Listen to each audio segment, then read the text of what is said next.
მეგრელებს აქვთ თვითგამორკვევის უფლება აუცილებელია უფლებებს იცავდეს კანონის ძალა იმის უზრუნველს აყოფად რათა ადამიანი იზოლებული არ გახდეს მიმართოს აჯანყებას როგორც უკანასკნელ საშუალებას ტირანიისა და ჩაგვრის წინა აღმდეგ ყველა ხალხს მეგრელებს აქვთ თვითგამორკვევის უფლება ამ უფლების ძალით ისინი თავისუფლად აწესებენ თავიანთ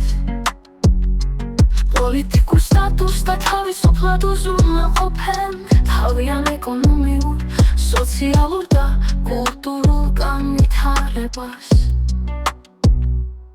მეგრელებს აქვთ თვითგამორკვევის უფლება აუცილებელია უფლებებს იცავდეს კანონის ძალა იმის უზრუნველს აყოფად რათა ადამიანი იზოლებული არ გახდეს მიმართოს აჯანყებას როგორც უკანასკნელ საშუალებას ტირანიისა და ჩაგვრის წინა აღმდეგ ყველა ხალხს მეგრელებს აქვთ თვითგამორკვევის უფლება